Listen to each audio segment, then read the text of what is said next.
Great. Little taste of this, little taste of that. A little taste of everything. You've chosen WOMC, each of you. WOMC? That's for me. That's my kind of music. WOMC, 104.3 FM. Taste of that. Country singer Loretta Lynn joins Johnny tonight at 11:30.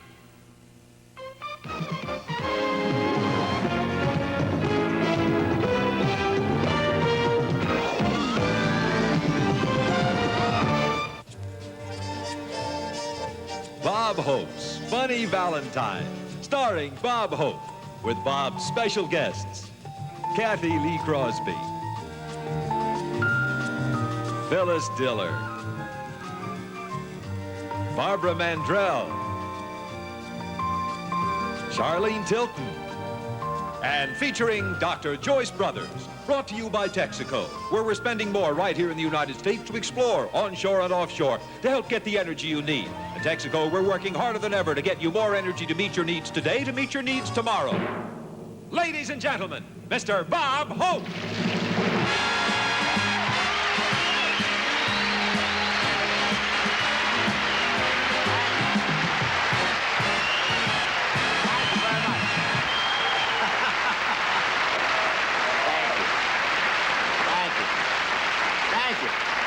Thank you very much. This is Bob Lovable Hope telling you, when it comes to having Valentines, we're entitled to a few, but this year we had a windfall. We all have 52.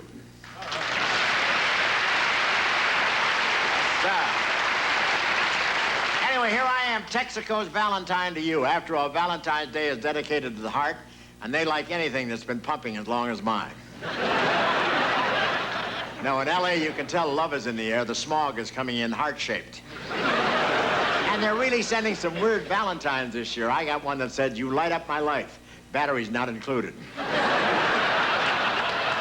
President Reagan got one Valentine from a secret admirer in Georgia. It said, "Having a wonderful time. Wish you were here." Hey, the Oscar nominations will be out any day now. How about that? I haven't been so excited since Pat Boone invited me for a reading of the Wit and Wisdom of Chuck Barris.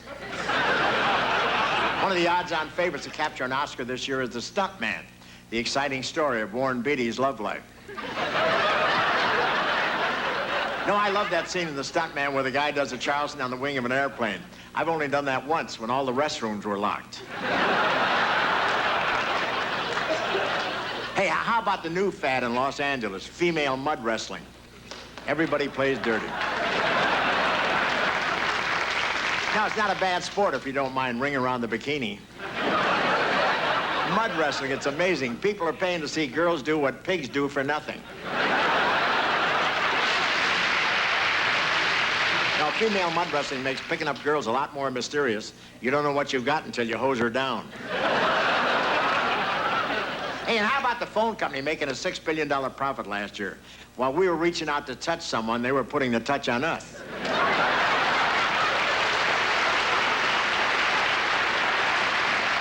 No, actually, I'm glad they made $6 billion. Now I don't feel so bad about that dime I got back.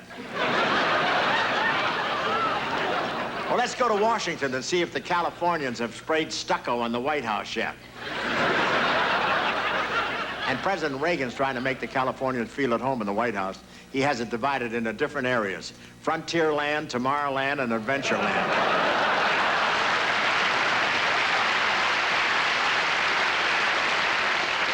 And you know, the poor Russians, they don't understand about California wine. They got all excited when they heard President Reagan was bringing some California Reds to the White House. President Reagan is really riding hard on the economy. The hotline in the Oval Office is now a pay telephone. And the president's soon going to make that announcement that Camp David is going condo.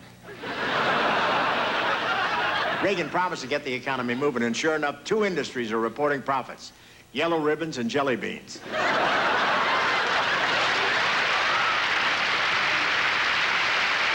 Now, the Reagan influence will change a lot of things in Washington. Imagine on Easter rolling jelly beans down the White House lawn. We went from peanuts to jelly beans. Is that some switch?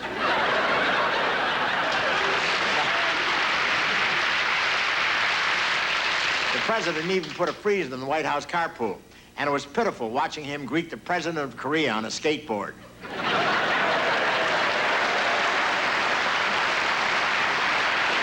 I don't think anyone realized Mr. Reagan would be this obsessed with government cost-cutting. He makes Howard Jarvis look like Diamond Jim Brady.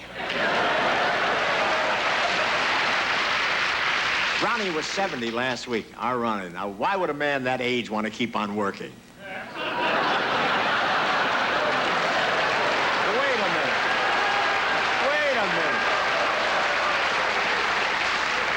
Don't look at me. This didn't work. This is larceny. A Hollywood agent claims Ronnie is just using the presidency as a stepping stone. He says he needs the exposure to get back into pictures.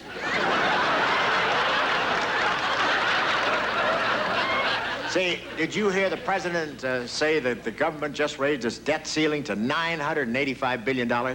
That's what we owe. I want to ask you, where does the richest country in the world go to declare bankruptcy?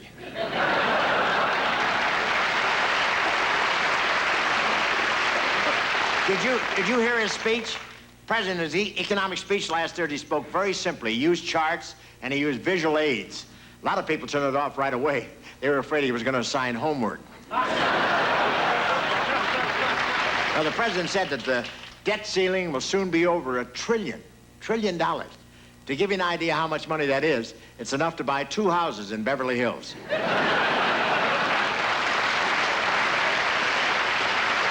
Can you imagine that? $1 trillion in debt? Do you know when a baby is born in this country, it already owes $4,500? One kid born in L.A. last week looked around and slapped his father.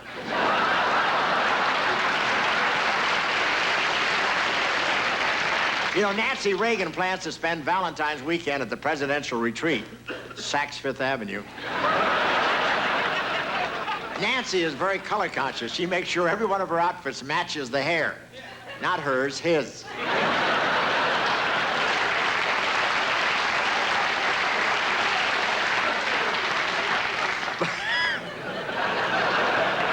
But isn't it nice to have a White House where they want to be in high fashion instead of just high?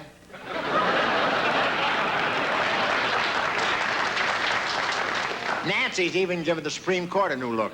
She's going to have their robes cut to knee length and slit to the thigh. All Washington is on a fashion binge. Even the Salvation Army, they're very fussy about accepting donations now. Before they'll take your old suit, you have to have the lapels narrowed. The housing shortage in Washington is really something. The problem is the Democrats who came to Washington to work for Carter aren't moving out. They're waiting for a recount. One Republican found a beautiful home in Alexandria for only $18,000, but it was in Alexandria, Egypt. Now, the Republicans are finally getting smart. They don't buy houses anymore, they buy campers. One new congressman told the real estate man he wanted a 3-bedroom house with a patio and a swimming pool for around $50,000. And the real estate guy said, "Have you tried Fantasy Island?" I saw one guy hammering a sign in his front lawn that said, "For sale, $10,000. I said, "Isn't that pretty cheap for a house?" He said, "What house? That's just for the sign."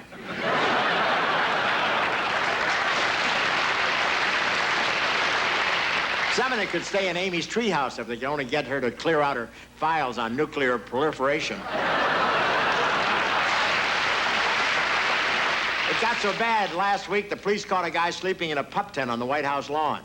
But everything turned out all right. They just told Jerry Brown to go home.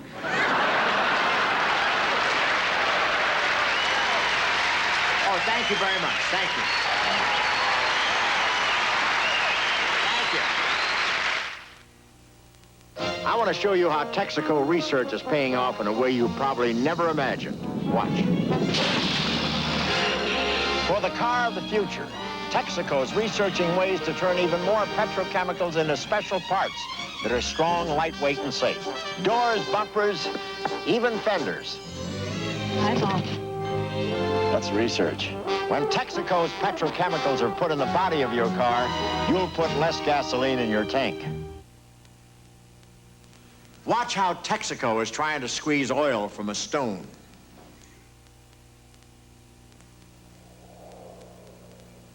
Hey, wouldn't it be great if we could get oil from a stone?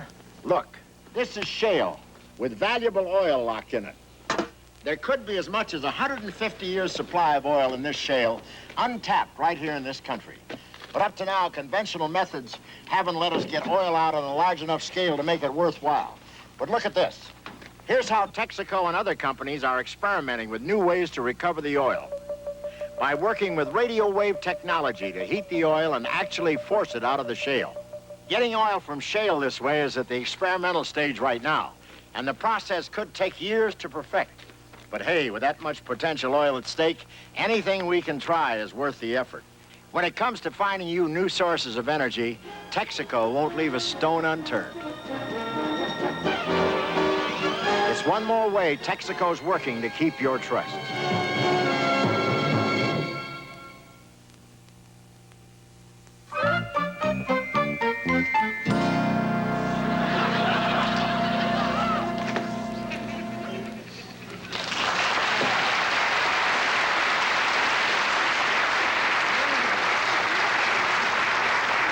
Dr. Joyce Brothers, this is an unexpected pleasure. Well, thank you, dear Bobby. I know how busy you are around Valentine's Day, so I thought I'd drop by with some romantic pointers. Well, point away. All right. For instance, did you know that people in love grow taller as much as 2 inches? Well, when you're in love, who stops to measure? People in love can fall in love at any age up to 100 and perhaps longer. And the more lovemaking, the better. You've been spying on George Burns, haven't you? You can genuinely love 2 people romantically at the same time. And you live longer if they don't find out about it. A study's found that the late television show is one of the most effective deterrents to romance. Johnny Carson, you're a party pooper.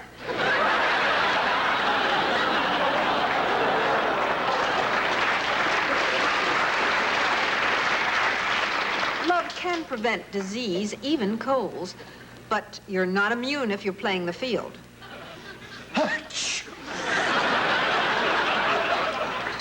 Each of us unconsciously has a list of characteristics which we want in a partner, and we check out each person we meet. But we're willing to settle for less. Oh, yes, I'd like you to meet my new girlfriend. None of the above. And did you know that love can prevent hardening of the arteries? Well, that's the first encouraging thing I've heard today. What are you doing around 2 o'clock? Please, I'm a married woman. Shame.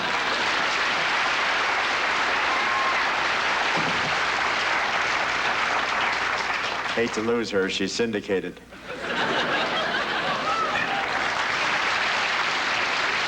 Here's a letter. It says, Dear Bobby, I'm a tall, attractive, blonde woman who, just for the fun of it, tried a computer dating service. Ladies, beware. Although my requirements were minimal, under 30, intelligent, good sense of humor, athletic, great dancer, you should have seen what they sent me. Someday he'll come along, the man I love.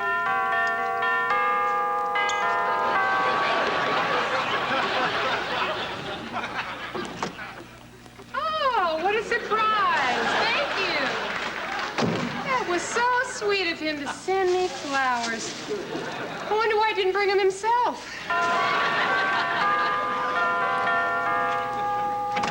Sorry, but I don't believe in tipping. Oh, wait a minute. Whoa.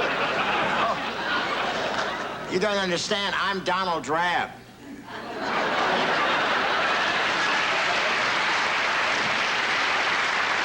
You sure are. The computer says that we're mated perfectly. Oh, really? The computer drinks. Not if your name is Penelope Framholtz. I knew I should have changed it. These are for you.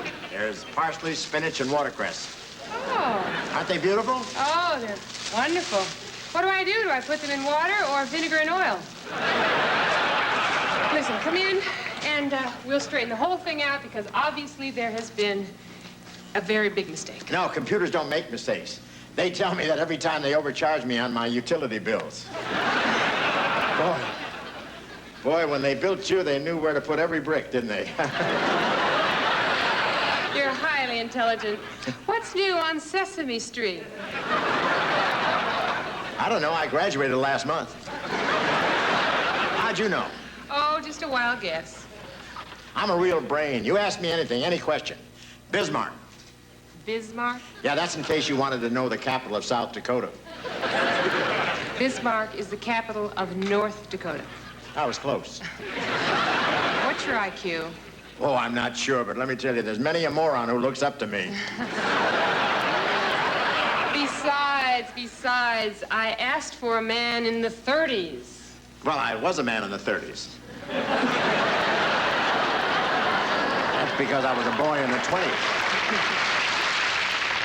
Now, Donald, why don't you just take this lovely bouquet and... Now, look, you could be making a big mistake. You and I could really hit it off together. I've got a great sense of humor, you know. Okay. Listen, let me ask you, why does a hen lay an egg?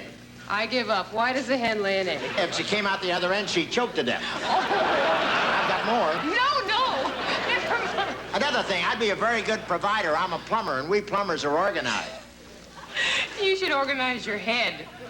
That's a different union. I'm loaded. I also own a sheep ranch. Lots of sheep. You do?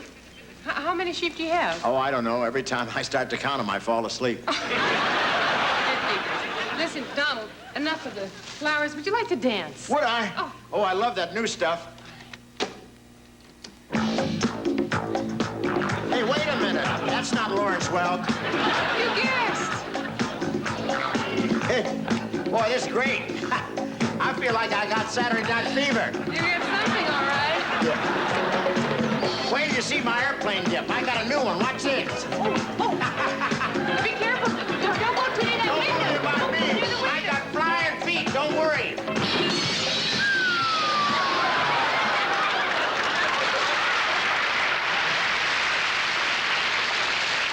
Just like Amanda, leave when we were just getting to know each other.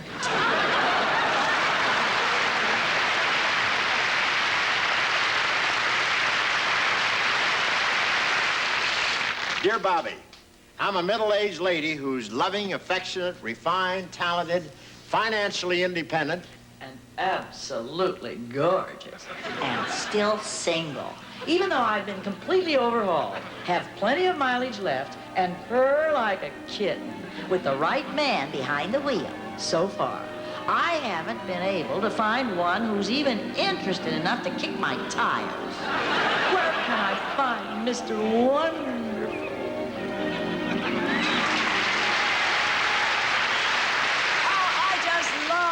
Nature, it's so natural. Oh!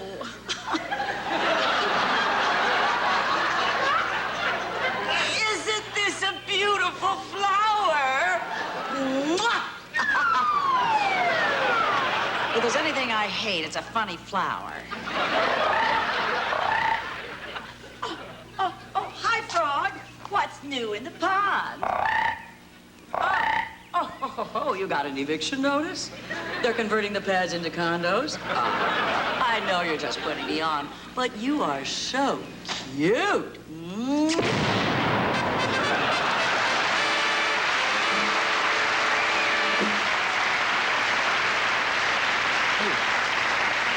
Hey, what happened? Where am I? Who am I? I don't know, but the way you're dressed, you could be the Avon lady. Oh, it's amazing. After all these years, the spell is broken. I'm human. I'm a human again. What are you?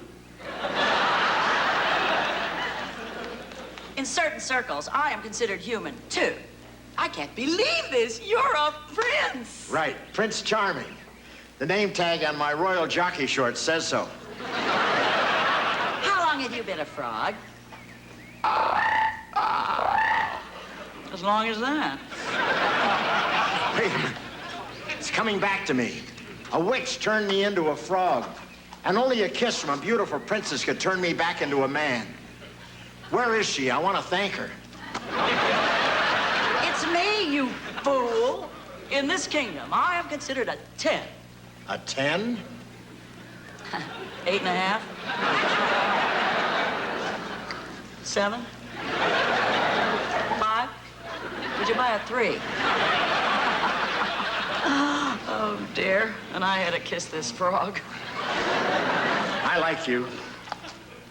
Why? Because I'm beautiful? No, because you draw flies.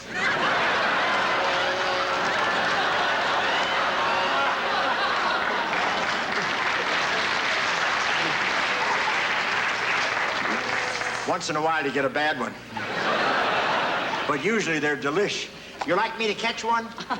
No, thanks. I'm on a fly-free diet. Tell me, have you ever really met anyone quite like me? Above or below water?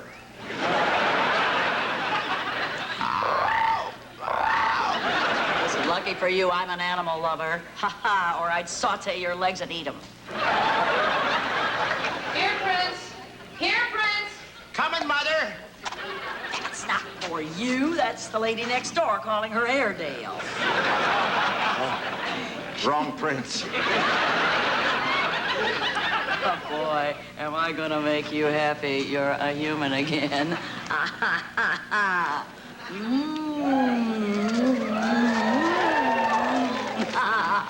Well? I think I'll play it smart and not ask for a translation. Why are we wasting time? Marry me and we'll make beautiful music together. No way, I hate punk rock. One more crack like that, and I'll have you dissected by a science class. Listen, you still have some characteristics of a frog. I think if I kissed you again, they would all disappear. Well, let's try it.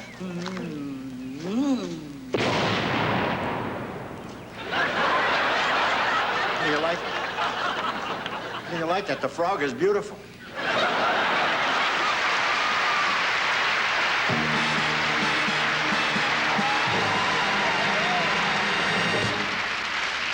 Here's one of the brightest and most talented young singing stars to hit the country pop music scene in ages.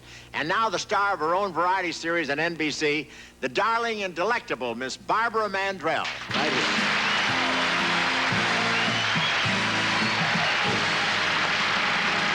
Welcome to the show, Barbara. Hi, Bob. You look ravishing. Well, thank you. I wore this dress especially for you. Do you like it? Do I like it? Does Morris the cat like 9 Lives tuna? I'm so glad you do. I was hoping this would be your favorite color. Barbara, you always wear plenty of my favorite color, flesh tone. And, by the way, congratulations on your new series. If the ratings mean anything, all America's taking you to their hearts. Thank you so much. It's so exciting. You know, it's like having Valentine's Day all year round. Well, you deserve it. You and your sisters, Louise and Earlene, have to be the most talented threesome since Sonny and Cher. Sonny and Cher, Bob, Sonny and Cher were only 2. Oh, that's right. I keep counting their lawyer. No, I love the way you and your sisters sing together. I do.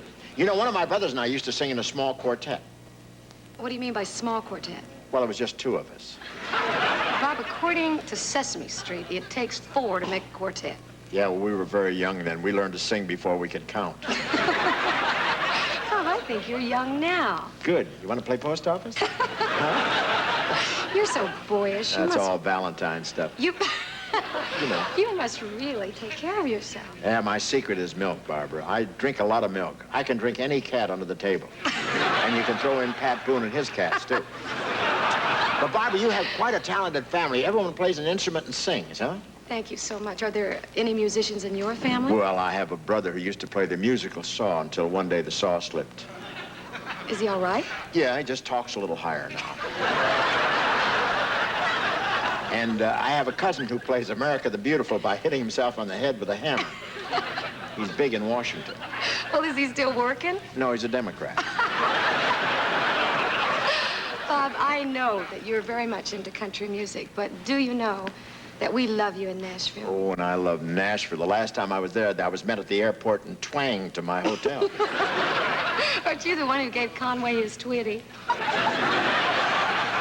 And not only that, I used to clean all the headlamps for Loretta Lynn's father. Barbara, you snagged a fistful of awards these past few years. It must be very gratifying to you. I know how hard you've worked. Thank you, Bob. You know, there were some very lean years before I even made a dent in this business. Yeah, I know what you mean. When I started in vaudeville, the only thing that kept me alive was the vegetables the audience used to throw at me. I I once played a town in Tennessee that had a population of 37, and that included the chickens and the gophers. Yeah, I think I played it. The Gophers not only ate the props, they went out in the audience and booed. But now you've arrived, your show is watched by millions every week. Yeah, it's a little scary sometimes, you know. I just hope that I can handle it. Yeah, you've handled yourself beautifully. You're so self-confident and assured. Well, how do you know that? Well, you agreed to do a song with me. Oh.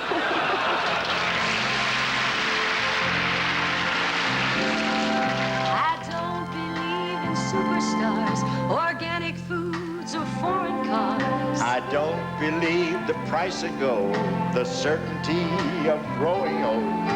Right is right and left is wrong. That north and south can't get along. That east is east and west is west. And being first is always best. But I believe in love. Oh, yeah. I believe in babies. I believe in mom and dad. And I believe in you.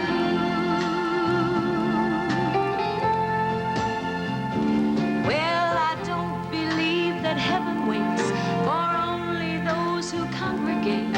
I like to think of God as love. It's down below, he's up above. He's watching people everywhere. He knows who does and doesn't care. And I'm an ordinary man. Sometimes I wonder who I am. But I believe in love. I believe in music. I believe in magic. And I believe in you. Yes, I believe in you. I believe in good friends. I believe in children. And I believe in you. Yes, I believe in love. I believe in baby. I believe in mom and dad. And I believe in you. Yes, I believe in you.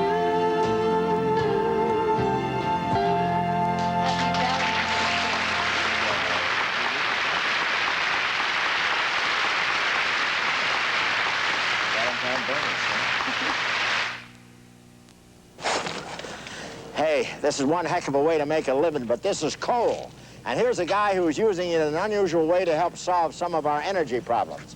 Neil Richter of Montebello, California. Hi, Bob. What's going on here? Bob, what we're doing here is taking coal and turning it into a clean-burning gas. Oh, tell me more. All right. It's called coal gasification, and Texaco has developed a special process to do it. I'm impressed. Bob, this pilot plant can handle 15 tons a day, and Texaco's working with other companies to create an even larger demonstration plant. It'll be able to turn 1,000 tons of coal a day into clean-burning gas. Wow, that's a good way to use coal. Eventually, clean-burning gas from coal will produce power that could help light up cities like Los Angeles. And with the crude oil saved, we'll be able to make more heating oil and more gasoline.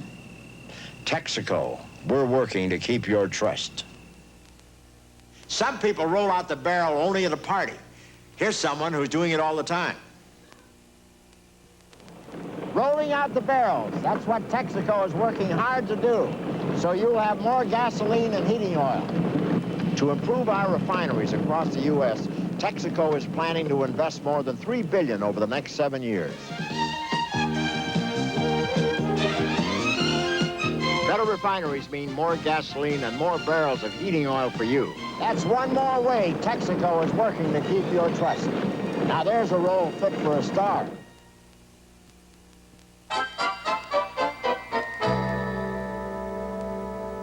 Dear Bobby, I hope you can help me. I'm a high school co-ed.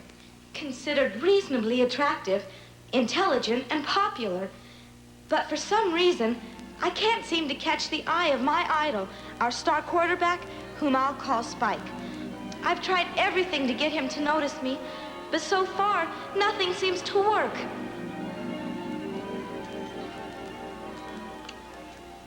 Careful, honey, that's my throwing hand. Every finger's insured by Lloyd's of the NFL. Master, shouldn't you cut back on your smoking? The big game is only 2 days away. Don't worry, it's only wheat germ. Yes, that's nice. Now, let me see. Unbelievable. This morning, while shaving, I tried to date myself 3 times. I make Glenn Campbell look like Telly Savalas. Back to class, girls. You may worship me from afar. Don't suffer too much.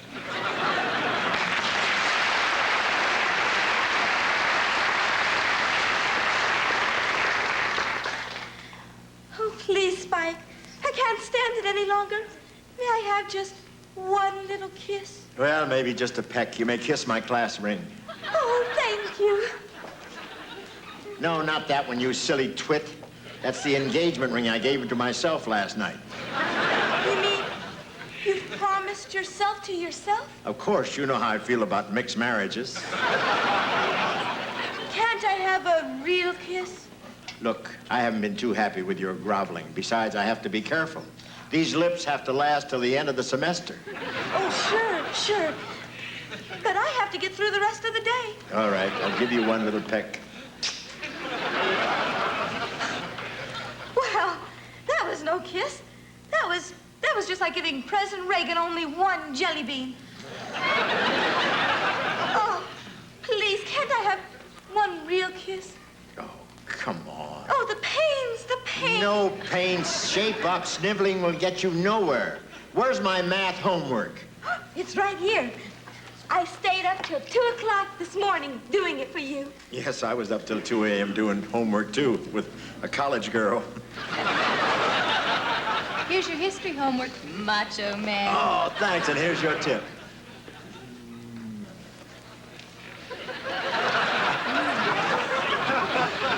Gee, they usually faint when I kiss them like that. Well, have you tried Laboris? It's not fair. I break my neck for you, and all I get is, well, it's just a little peck. She just does some homework, and she gets the Mount St. Helens special. I know, she has such beautiful handwriting. Well. What's the matter, having trouble with fruit flies? I'm just trying to entice you. What is that, hockey puck number 5? You're warm. It's number 6. Remember you were thinking about the prom? About taking me? Oh, yes. Did your father say it was okay for me to use his car? Yes. For 5 years? Yes. And did you tell your family I'm supposed to work that night? My mom is going to take over your shift at the car wash. And what is your sister doing for me? She's going to wash your sweat socks. Oh, good. Here's pictures of me for your whole family. Autographed. Oh, you're so brave, so marvelous, so beautiful. Look, I don't need you to tell me how great I am. I've got me for that.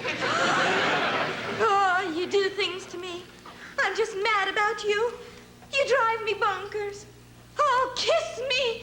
Kiss me. Kiss my neck, my ears, my shoulders. Oh, sure, the good stuff you're keeping for yourself. Spike, did you know that the big game is this Saturday, and they won't let you play unless you pass your finals? They'd have no team. They wouldn't dare. Oh, yes, they would. You have an F average. Do you know what an F means? F probably means fabulous where I'm concerned. Look, go get me something to drink. Make it a Gatorade float. Of course. What would you like floating in it? A gator.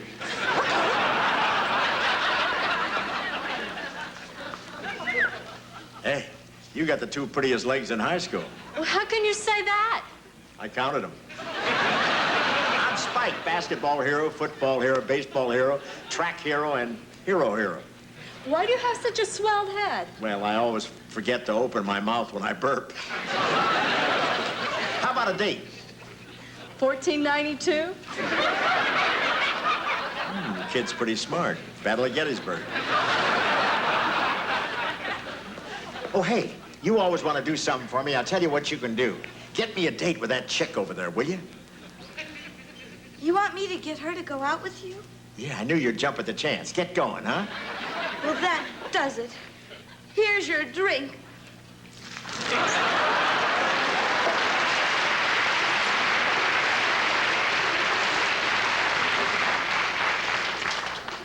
Come here, Shrimp. It's you and me from now on.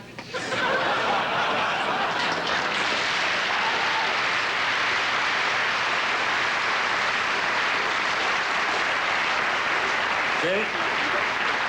That's what you get for being a nice guy.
Say, Phyllis, besides being witty and delightful, you're also a virtuoso. Well, that's exactly what it says on my business cards. Bob, it's so appropriate that you should have me on your Valentine show. After all, I am known as Hollywood's love goddess. Yeah, how quickly they forget Marjorie Main. She was a tough act to follow. Well, Robert, are you going to send the Valentine card to the one you love the most? Of course. Going to send it to your home or the office? I haven't decided. I want to surprise myself. Say, Valentine's Day must be a trying day for you, huh, Phyllis? Oh, but you're wrong. Fang took me to Chasen's. No kidding. Did they give you the VIP treatment? Well, actually, we didn't go inside. Fang bought a doggy bag from a guy that was leaving. Well, tell me, Phyllis, what have you been up to lately? Well, just like you, flying around all over the country, working very hard. In fact, last week, I think our paths crossed. I'm sure I ended up with your luggage. You're kidding. No, That's sorry. what happened. Boy, that must have been your suitcase I got. I had to do a whole show in Peoria wearing nothing but 6 fright wigs. I'm very sorry, Bob. I wouldn't mind, but muskrat fur gives me a rash. Fellas, actually, we invited you tonight because you're recognized as an expert on love and romance. That is true, and I have a few words to say on that subject. Well, now, you listen carefully, audience, because in the battle of the sexes, she's the spokesman from the loser's point of view.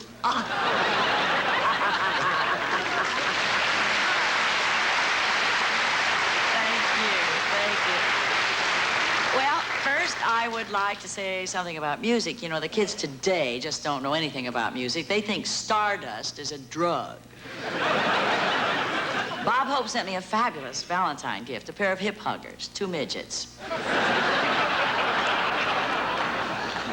Bob loves holidays, except this Christmas he was so depressed. The Only War had another act booked. I think he's the world's greatest leading man. He's Cary Grant with a laugh track.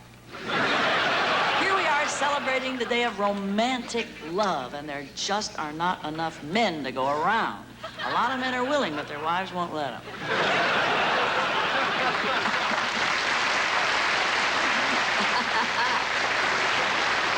tell you one thing about temptation. When it comes, I'm ready. You want to know what I think of free love? The price is right. I never had a chance. I used to get paid to stay out of beauty contests. They thought I was a boy with problems. I was the only girl on my block whose voice changed. You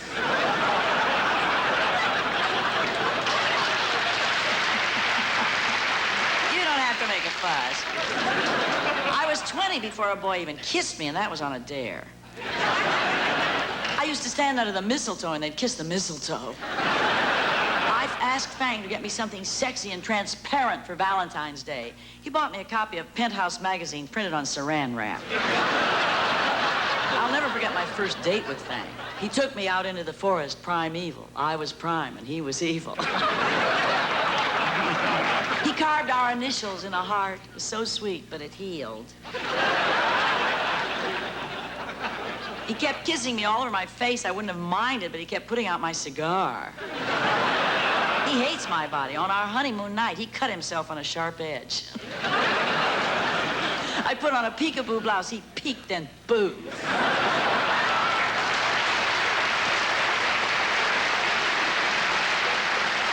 On our wedding night, he brought a book to bed. I wouldn't mind if he read. He colored.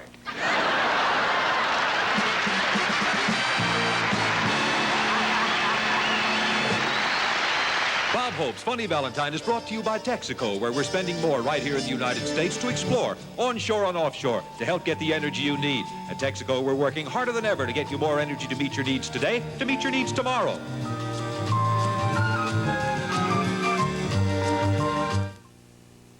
Tonight, right after Bob Hope, Mayday, mayday, we're going down! Quincy is called to the scene of a devastating air crash. Get her to a chopper. If we don't remove her, she's gonna die. Don't you understand? She's gonna die! And uncovers shocking evidence that passenger deaths could have been prevented. There's no protection for them in the water. Quincy, later tonight on NBC. Take a good look at this card. No one should be without it, because no health care plan can match it. Blue Cross and Blue Shield of Michigan works with hospitals and doctors to hold costs down, saving you money. The group coverage is flexible, including dental, vision, prescription drug, and major medical plans. This card is recognized everywhere. The benefits are solid. We do the work, you get the value. Country singer Loretta Lynn joins Johnny tonight at 11:30. Bob Hope's Funny Valentine will continue in a moment. Hey, world, who do you take traveling? MasterCard and me. Who do you take shopping? MasterCard and me. Who do you take to dinner? MasterCard and me. And me. MasterCard and me. We can do it all. MasterCard's the only credit card I really need. Anywhere. MasterCard and me, we can do it all. Make it a day, you and him. Now it's time for his first trim. Make it special, it'll be okay. A little snip, a little clip. Now there it's not so bad. You're ready for a special treat at Burger King with Dad. Juicy burgers just his size. Feeling special with a shake and fries. Make it special, make it Burger King. It's harvest time. Trees full of big, crunchy nuts. Time for a Mars bar. You get big, crunchy nuts in a Mars bar. Sun-drenched nuts gathered at the peak of ripeness. Toasted up golden brown. Mars bar. Big, crunchy nuts in creamy nougat, caramel, rich milk chocolate. If you like the taste of big, crunchy nuts, you're gonna love a Mars bar. You get big, crunchy nuts in a Mars bar. Friday, when Stella's not... Is this what we're looking for? No, it's not. Come on, Ben, let's go. You know, Mort, there's never enough time. Never. Always works out that way. Ben Frazier. How's everybody He knows doing? and he cares about news, about people. Come through the door. He's never too busy to get involved. 1, 2, 3. Ben Frazier, making a difference at 5:30 and 11 every weeknight. One of the go-getters on News 4. Next on Barney Miller. What was dinner? The gravy. I think I know the restaurant. Weekdays at 5.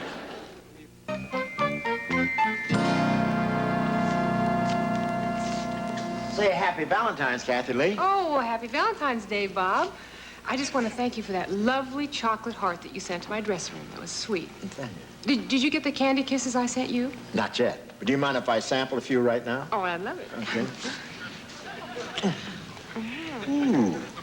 See, this is so much easier than removing all that tin foil.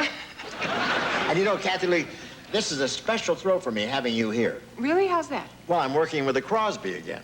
Well, I'm very flattered, thank you. But I must tell you that I'm one Crosby who isn't one of Bing's children. Really? I never knew there was such a thing. But it's not hard to understand how you maintain that gorgeous figure you have. You're well known in Hollywood as one of the great athletes. You ski, you skydive, you fly trapeze. You're also a world-class tennis player, right? That's right, but you're making me sound a little bit like a commercial for Right Guard. But tennis, it's my first love. Do you play? I try, but I've never been able to get used to keeping score at tennis. You know, like love 15, love 30, love 40. I get so excited they have to throw cold water on me. Well, really, it's a beautiful game to me. There's nothing like a well-executed backhand and the sound of the ball hitting right against the catgut. Unless you're a cat. Kathy Lee, you must get sick of saying that's incredible, huh? No, I never say it when I'm not at the show. I have it in my contract. Well, wait a minute. I've heard you say it outside the show. When? Backstage, when I kissed you. No. You misunderstood me. I said that's forgettable. Well, I bet I can make you say it. That's debatable. Last night, all by myself, I cooked a 14-course dinner. That's inedible. I personally drew up the Super Bowl game plan for the Philadelphia Eagles. That's regrettable. Tomorrow, I'm going to show up at your house with 12 autographed pictures of myself. Oh, that's insufferable. I'm madly in love with you, and you're crazy about me. That's implausible. I've been dreaming about you for years. That's insatiable. I won't let any other man near you. That's implacable. See, can't make me say it. What do you think of this profile? That's incredible.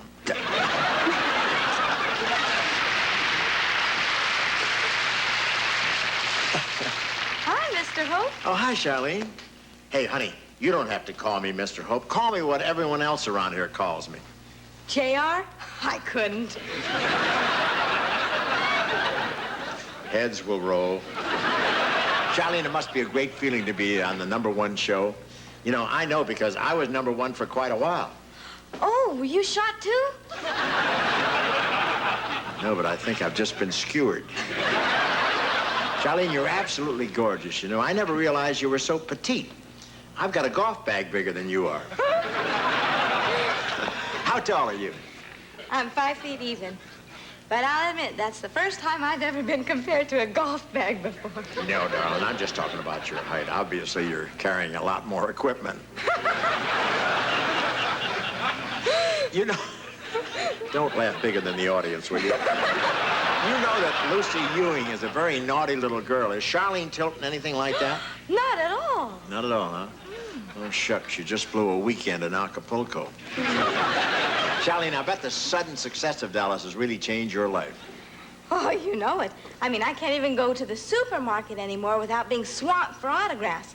Yesterday, I got caught in the frozen food section, and it took me 3 hours to thaw out. Charlene, maybe we ought to do a series together, you know. I'd play my real self, a dashing romantic figure, huh? Fantasy Island? No. Except for the sex and violence, it would be like Dallas. We could call it... Des Moines. Yeah. You know, Charlene, I've always wanted to play somebody really mean like the people in Dallas. Well, go ahead, Bob. You wouldn't mind if we played a scene together? Of course not. Okay.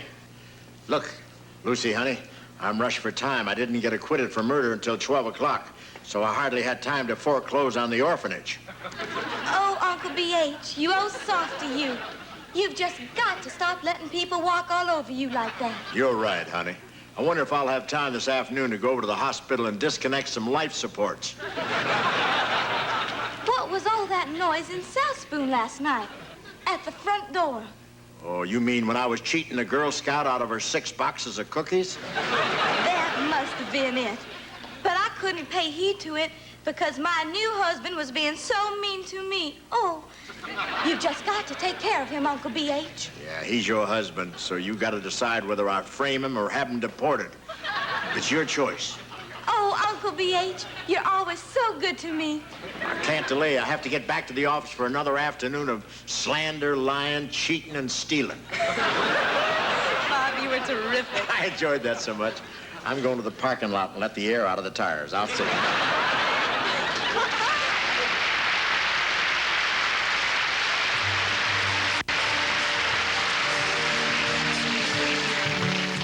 My funny Valentine, sweet comic Valentine, you make me smile with my heart. Your looks are laughable, unphotographable, yet you're my favorite work of art. Here's your figure less than great, here's your mouth a little weak. When you open it to speak, are you smart? But don't change your hair for me, not if you care for me. Stay, little Valentine, stay. Each day is Valentine's Day. Letters. I got letters. I got 4 important letters. L is for the way you look at me. O is almost everyone I see.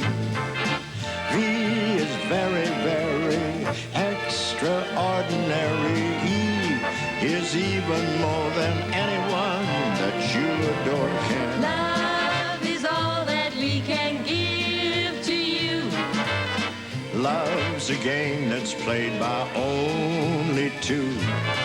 3 in love can make it. Interesting, but I can't take it. Love's not made for me and you, and you.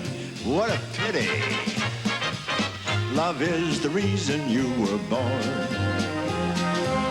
Love was the gleam in Papa's eye.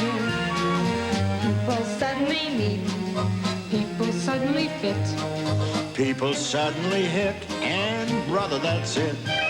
Personally, love is a kick right in the pants. Love is the aspirin you buy. If you're flapping your fins, if you're climbing a wall, There must be a reason for it all. Love is a toothache in your heart. Love is a toothache in your heart. Love is the gentlemanly pinch. Love is the gentlemanly pinch. Love's a shot in the arm. Love's a shot in the arm. Love's a poke in the ribs. Love's a poke in the ribs. Buying bottles and Buying bibs bottles and and bibs. filling up cribs. Filling up cribs. Obviously, love is an old established trap. Love is an old established trap. 10 million suckers walk the plank. 10 million suckers walk the plank. If you shut your big mouth. If you shut your big When mouth. her relatives When call, his relatives there call. must be a reason for it. Who needs a reason for it? Love is a reason for it all.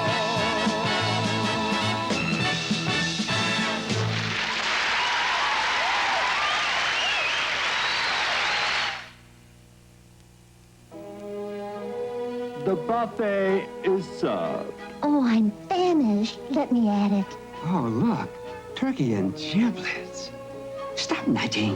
Who's nudging? I love beef and liver. What variety. It's Frisky's Buffet Cat Dinners. Excuse me, can I get in here? You'll love the salmon. Mike's Grill. Move over.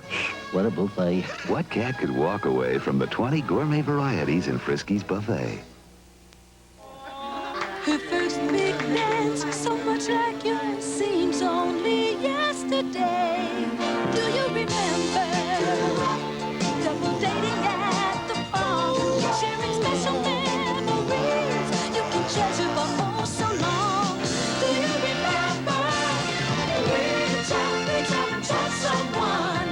Reach out and share it all again. someone far away. Give them a call. What's so special about an Oreo cookie? It's a creamy lick and chocolate sensation. O-R-E-O. It's a creamy lick and chocolate sensation. O-R-E-O. There's only one Oreo cookie. Creamy, luscious inside, real chocolate cookies outside. It's a creamy lick and chocolate sensation. O-R-E-O. Oreo cookies from Nabisco. America's cookie jar. Thursday, The Gangster Chronicles. 3 friends who owned the streets. Lucky Luciano. I'm saying you're smart, so you think for us. I'll take care of us. Bugsy Siegel. You do your job. All right! And Michael Lasker. Try to make friends, not enemies. The Gangster Chronicles, starting at 8, 7 Central and Mountain. Parental discretion advised. Jean Stapleton in Angel Dusted, a world premiere. A mother fights to save her son from a deadly drug. We have everything to lose. Monday. Thank you very much. Thank you. Les? A thank for the memory, the beauties who enhance this tribute to romance, the kisses from those luscious lips that made my ticker dance. I thank them so much. And thanks for the memory, the fire in Charlene's eyes, those looks that tantalize, that frame of Kathy Lee's I did my best to memorize. How lovely they are.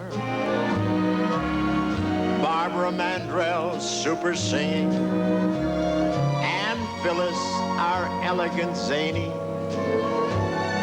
so mad yet so cagily brainy. She's so divine, my Valentine. So thanks for the memory, the splendid crew and cast who made this show a blast. Your talented performance could not have been surpassed. And let's give thanks for those hostages arriving home at last. And I thank you so much.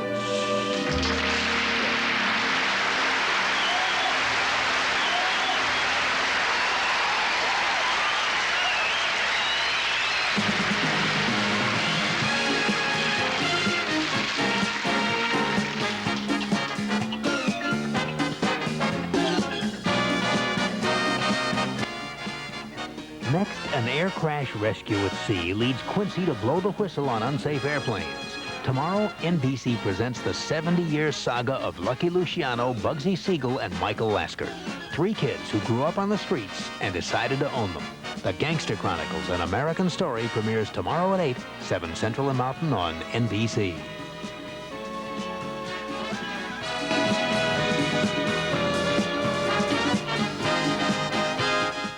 Saturday, it's Barbara Mandrell and the Mandrell Sisters Valentine's Day Special with Robert Guillaume and Larry Gatlin. Then on Walking Tall, Sheriff Musser has to take on an entire town to crack a murder case. Next on Hill Street Blues, Frank has to save 2 hostages from a gunman and a trigger-happy SWAT team. Watch February's Finest on NBC.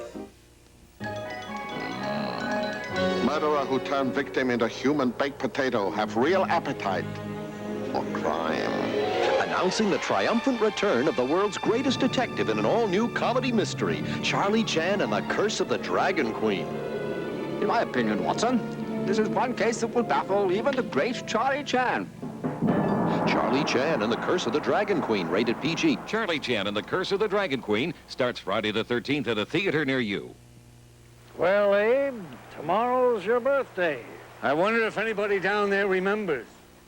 Tomorrow, Lincoln's birthday, your Toyota dealer begins his President's Week sell-a-thon. His goal is 5,000 new Toyotas in the next 5 days with fantastic sales incentives. Every car and truck in stock is on the block.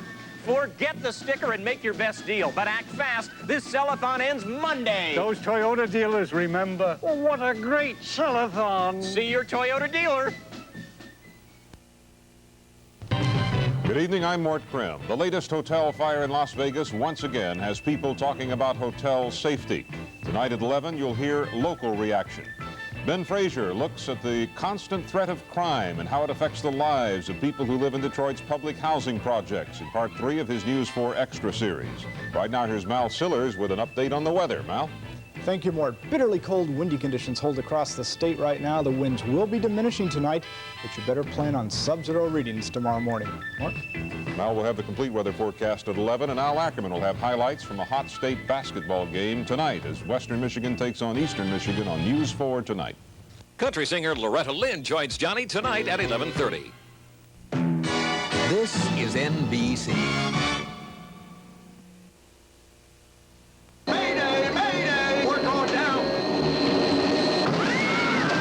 There's been a disaster. Over here! Survivors over there. Hurry up! Another child, huh? Yeah, I'm afraid so. No. Doc, I've never seen Quincy like this before. Like a zombie. Who do you think you are? The truth is I failed. Have they found out the cause yet? The cause of the crash or the cause of the deaths? And why don't you save some of that pity for the people who died in that Don't you understand? That's what's tearing me apart, but I couldn't help them.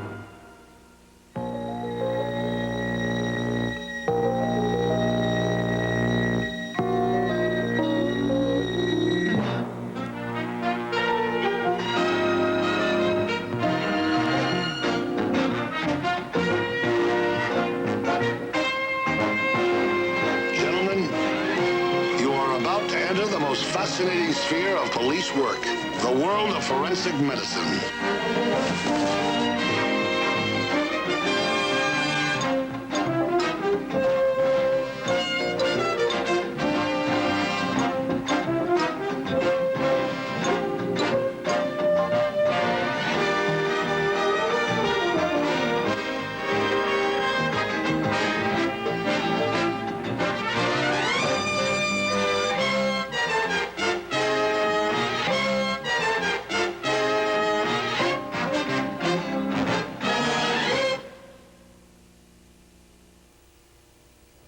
I didn't use my antiperspirant today. He forgot to pack it. But after one long meeting and a crowded flight home, I still felt dry. Thanks to Sure Solid. Sure Solid. Solid, so the protection goes on dry. Solid through and through for an extra day of dryness. I hope I never need 2 solid days of dryness again. But it's nice to be sure. Sure Solid, an extra day of dryness, just to be sure. Oh. Oh. Oh. There's a product that no medicine cabinet should be without. Oh, no. Oh, no. Oh, no. Oh. Alka-Seltzer. Alka-Seltzer. For upset stomach and headache, nothing works better. Nothing is more soothing. Alka-Seltzer, America's home remedy.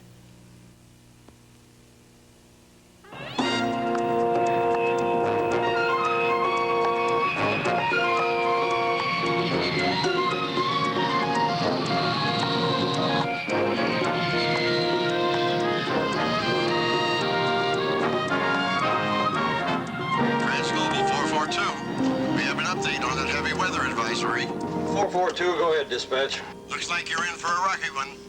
We got offshore winds now, northeast at 18 to 22 knots below 1,000 feet, increasing to 50 knots between 9er and 2,000. Got it. Any more good news? That'll teach you.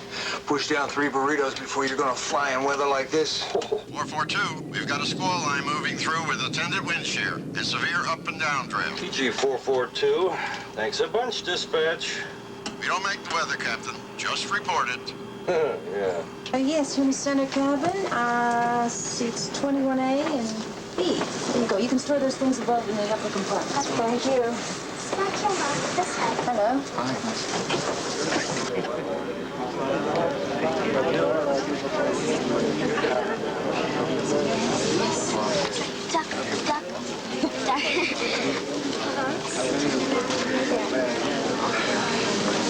Transglobal 442, cleared to O'Hare Airport via Seal 6 departure Daggett. 442, cleared to O'Hare via Seal 6 departure Daggett. Climb and maintain 2,000. Departure control 125.2. Squawk 4623. Read back correct. Contact ground 2175. Los Angeles ground, Transglobal 442, pushback gate 38. Transglobal 442, Los Angeles ground, pushback runway 25 right. To ensure you have a safe and comfortable flight, we ask you to please give your attention to the flight attendants at the front of your cabin. In the seat pocket in front of you is a card describing the safety features of this airplane. Transglobal 442, cleared for takeoff. 25 right.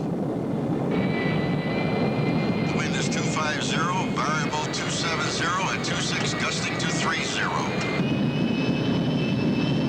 This aircraft is equipped with floatable seat cushions and inflatable life vests located in the compartment under your seat for your assistance in the unlikely event of a water landing.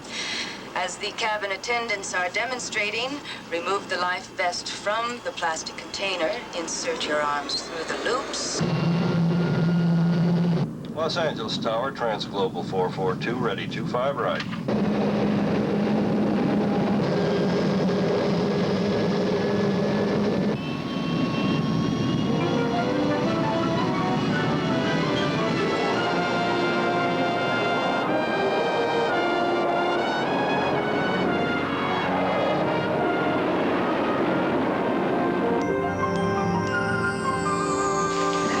Seen anything like this before. That's because it's so uncommon. See the cell nests with those huge nuclei? Yeah, up there on the right? Yeah.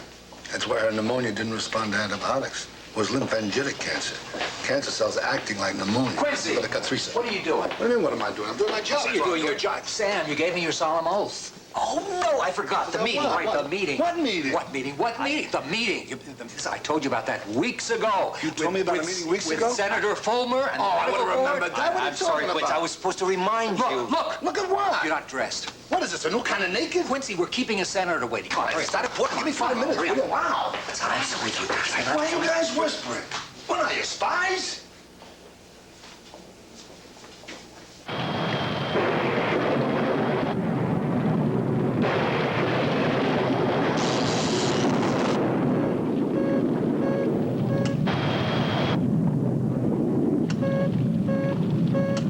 Number 4 engine, I'm getting fire.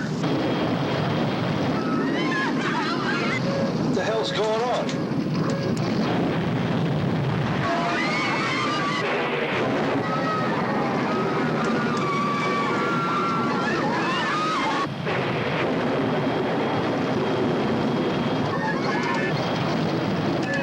It's 3 and 4 on fire.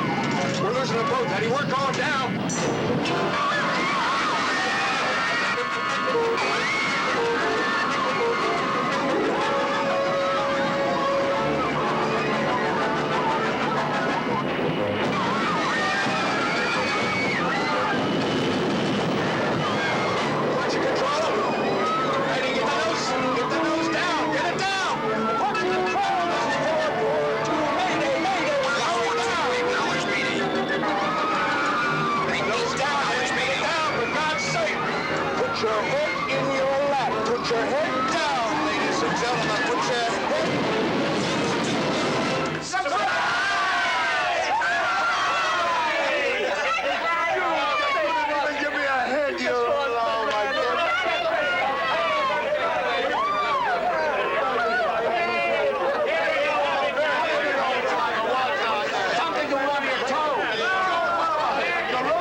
Drinks are on me.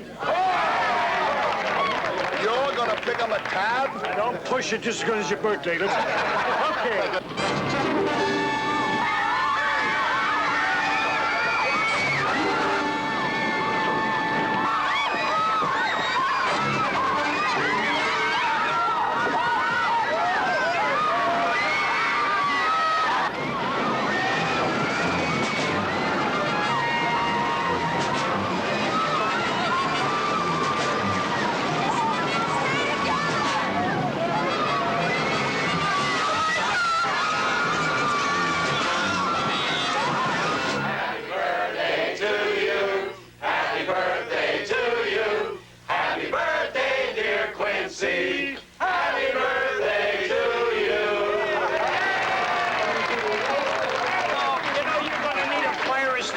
You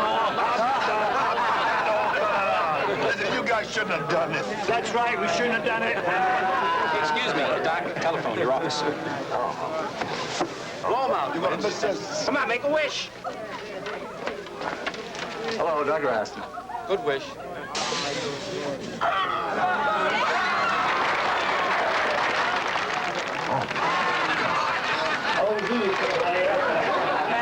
Hey, Quinn. I know. I'm going to have before you. There's been a disaster. A plane went down at Santa Monica Bay with 147 passengers and crew on board. What about survivors? No details. Come with me. We're going to set up a staging area at the airport. The Coast Guard has a cutter waiting for you at the marina. You better hurry. The rest of you from the department, emergency procedures, you know what to do. Quincy, be careful. Like the Quincy coroner's office. Okay, he's here. Let's shove off.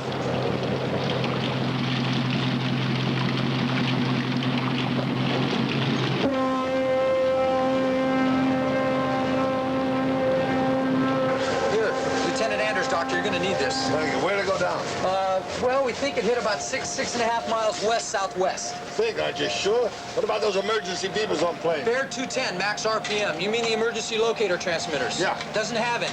What do you mean? Commercial planes don't carry them. They're not required. How are we supposed to find it? How are we supposed to find the survivor? Well, every available Coast Guard vessel and chopper are on their way, and we know approximately where it went off the controller scope, so we search and we pray we get lucky.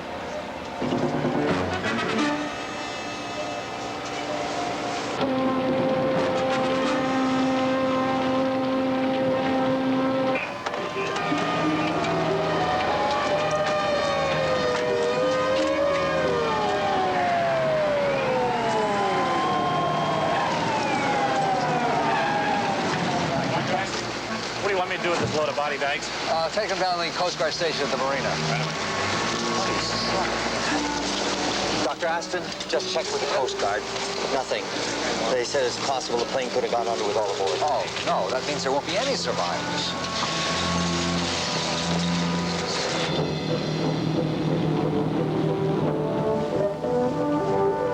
There, that could be them. Steer 300. Where? About a quarter mile off starboard. Coast Guard Group San Diego, Coast Guard Group San Diego. This is Coast Guard Cutter Point Bridge. We are on scene in position bearing 210 magnetic, approximately 7 miles from Marina Del Rey breakwater. Have established visual contact with persons in the water. Request you advise all approaching units of our position. Over. Let's go get him.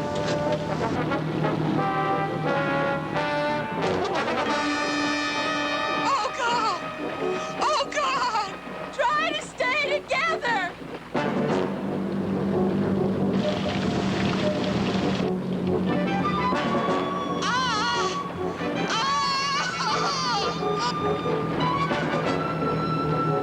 Hey! Over here! Help! Please, over here!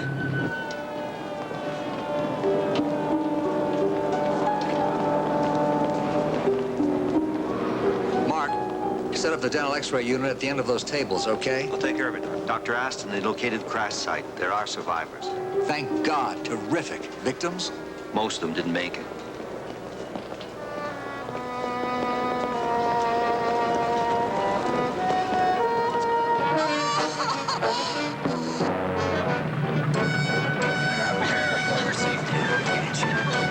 People weren't in the raft. Where are They they? didn't have any. These planes are not required to carry life rafts, so they don't. Over here! Over here! Survivors over there. Hurry up!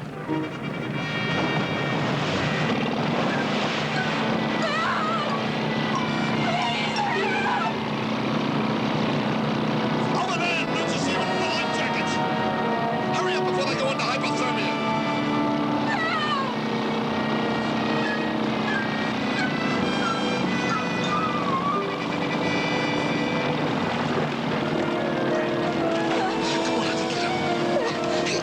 Here we go.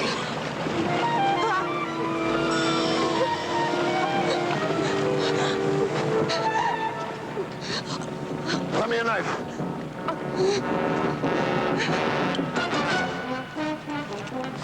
Thank God!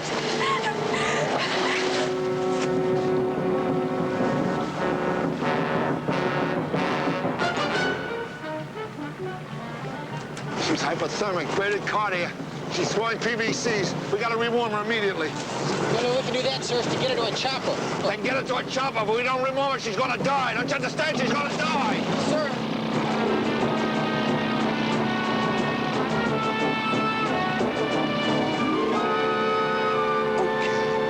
It's gonna be okay. Please. Don't give up. Please, don't give up.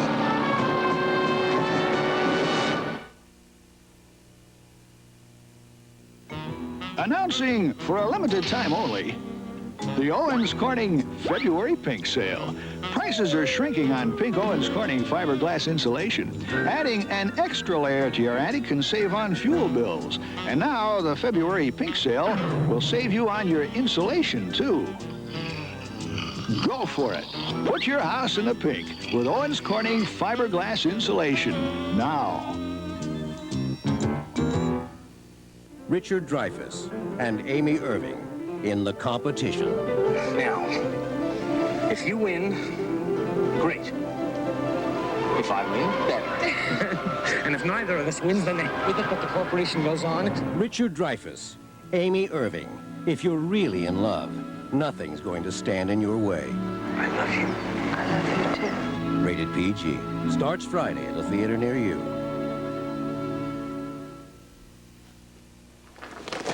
He sure loves that dog chow, doesn't he, Fred? It's not dog chow, Alice. What do you mean? He's been eating dog chow his whole life. This is better. Impossible. There is nothing more nutritious than Purina dog chow. This has a better nutritional balance, and it even tastes better. I don't believe it. Want to see? New improved Purina dog chow. Oh, Fred. I really had you going, didn't I, Alice? Not exactly, Fred. You improved Purina dog chow. Thursday, The Gangster Chronicles. Parental discretion advised. They had guts. Bugsy Siegel, see Mr. Capone? They had style. If I deal with you today, I don't deal with your enemy today. They formed a syndicate that became internationally known as Murder Incorporated. It's a great country for business. It takes care of me, and I take care of you. Lucky Luciano, Bugsy Siegel, and Michael Lasker. Friends who stood together and built an underworld empire. The Gangster Chronicles, starting at 8, 7 Central of Mountain on NBC.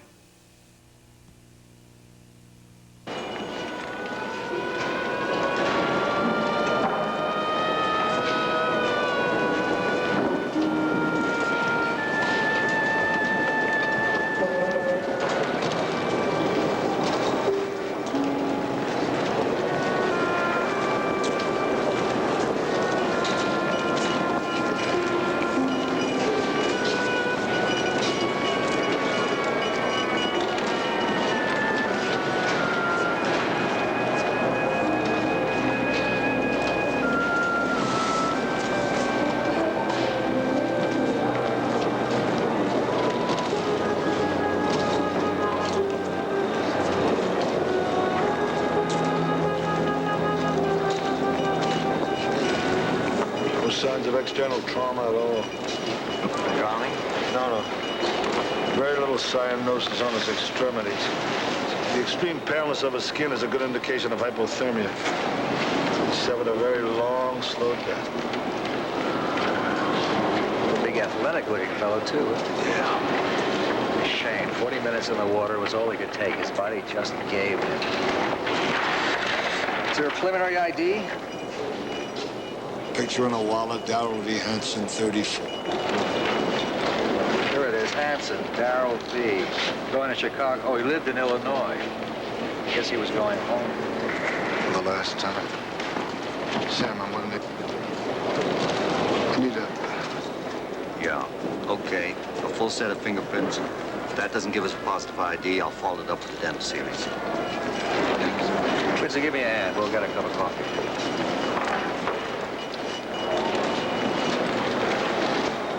I'm going to have to release a preliminary list of victims. There's at least 200 friends and relatives in the VIP lounge waiting for word. Well, that's the part I hate most. Thank you. Doesn't make any sense. Doesn't make any sense at all. Almost all of them got out of that plane safe and alive. They all survived the crash. All right, George. Hanson, Darrell V. Preliminary identification deceased. Hanson. Ah, here he is.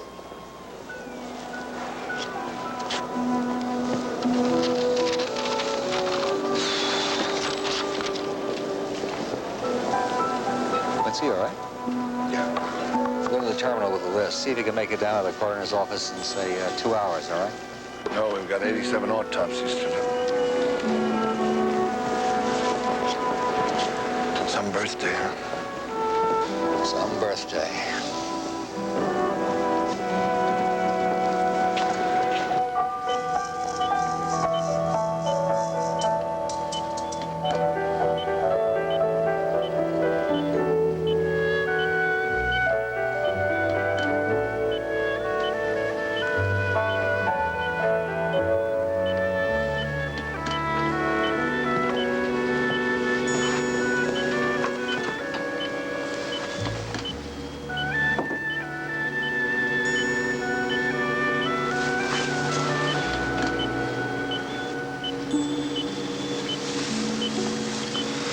Katie, listen to me. You've got to fight to come back. Now, you can do it. You can. You got to tell yourself over and over, I want to wake up. I want to wake up. I want to wake up. Now, you can do it. I know you can. But you got to fight to make it happen. I know it's tough. But it's your life. And your life is everything. Please, Katie. Otherwise, nothing makes sense. Please. Dr. Quincy. Cornell Jameson. We've all heard what you've done for her. Really remarkable, to say the least. I just hope it's enough. May I see a chart, please? Oh, certainly, Doctor. She was brought in with preventricular contractions and severe bradycardia. Pulse weak, about 40. We stabilized with lidocaine and started to rewarm her. Standard procedure, 1 degree per hour. And God knows why she went into fibrillation. We defibbed, she converted, and just slid into coma. As you can see, she still has brain function, but now it's just wait and see. Well, I know you're doing everything you can, Doctor. Mind if I keep looking in? Well, feel free anytime, Doctor. Oh, here. Katie was clutching this locket when she was brought in. Why don't you just hang on to it and give it to her when she comes out of her coma? Thank you, Doctor. I will. Oh, Dr. Quincy, have they found out the cause yet? The cause of the crash or the cause of the deaths? Because believe me, Doctor, they're a lot different.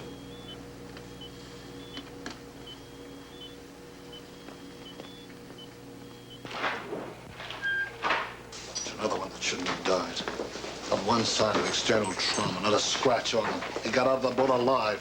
Went into the water, and in less than 90 minutes, he died of hypothermia. Water was pretty cold, Quince. Coast Guard said it was 51.8 degrees. From what I know about exposure, most people lapse into unconsciousness within an hour in that temperature, and then they drown. There's no protection for them in the water. Some of them had life jackets on, but that's no protection against hypothermia. Did you finish up? For the night, anyway. Oh, boy. Sam, Quincy, you were both outstanding, and, well, that's all I can say. Sam, you go home and get some sleep. Oh, thanks. You don't have to show me to the door. I know where it is. You too, Quincy. I need you fresh as a daisy in the morning. Dr. Aston, we got another case from the disaster. Everybody's covered. Deaths need to know who to assign it to. I think we'll do it in the morning. Oh, no, I'll do it. Quincy, go home. Get some sleep. Please. No, let me do it. Why should the family wait any longer than they have to? Quincy. Please, please let me do it. I'll get the table ready. Put some water on my face.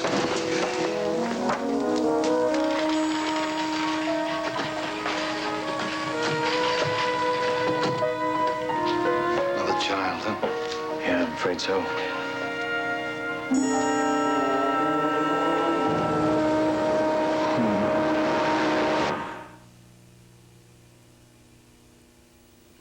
We want to make you smile. Mr. Simmons called and said, see you at 4:30 about the contract.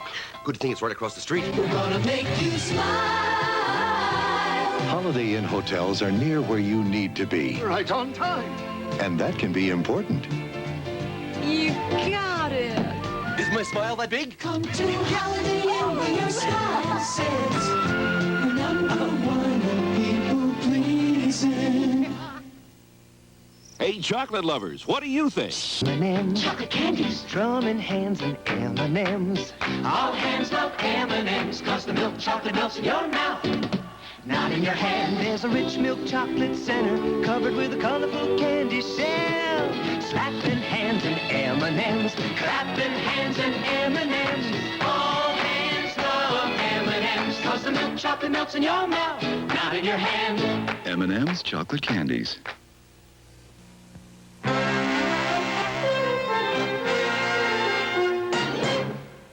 Next on Barney Miller. Thank you very much, officer. Sergeant Fish. You know, you remind me of my first husband. Oh, really? He's dead now, but you looked like him when he was alive, too. Weekdays at 5. Middlelock, there's a new instant lottery game called High Score. Great, but can it do this? No, but it could win you $25,000 in an instant.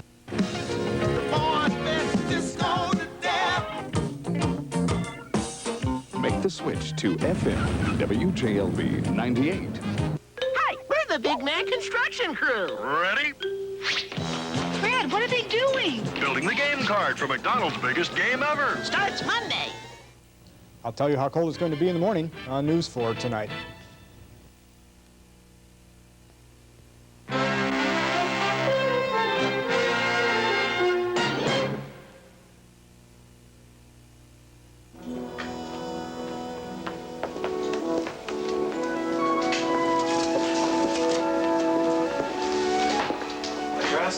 Marco, listen, have you seen Quincy this morning? No. Maybe he's upstairs. No, I looked there. Thanks.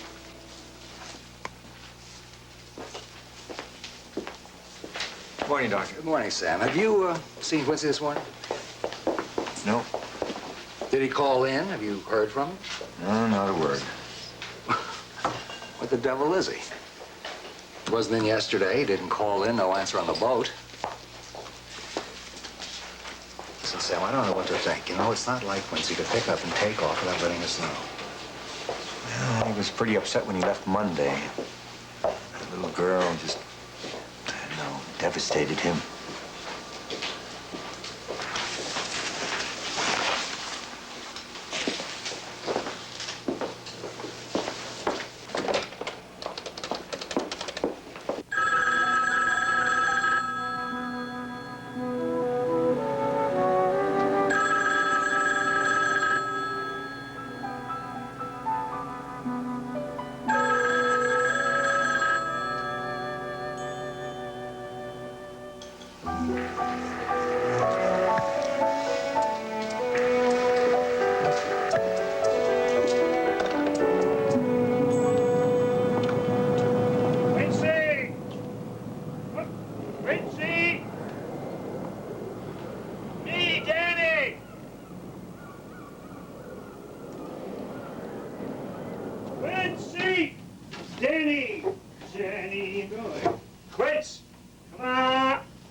Danny, turn him up, please.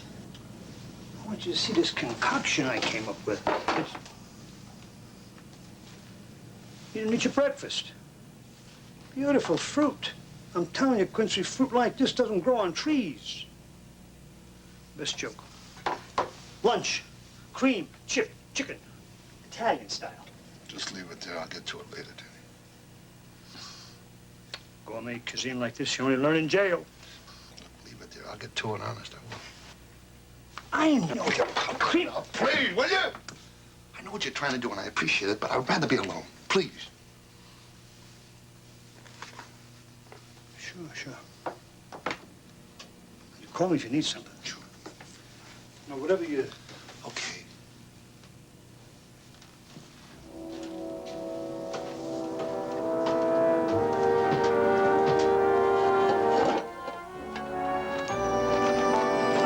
Dr. Aston? Danny's here to see you. Danny? Thanks, Pete. Well, I wouldn't be barging in on you unless it was important. Well, I know it must be important or you wouldn't come down to the first call area. I'm worried about Quincy.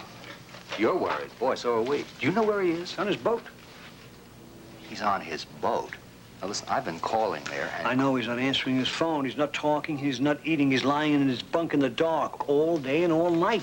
And Doc, I've never seen Quincy like this before. Like a zombie. Oh. God. So dense. What? I missed it. I missed it. It's a classic psychoneurotic depressive reaction. The aftermath of the crash. Quincy was pulling bodies out of the water out of everywhere. I mean, he's in a depression, an acute depressive reaction. You see, I missed that. Sam even mentioned to me that he was devastated over the death of a little girl. I miss it. I see. What do we do about Quincy? Give him help.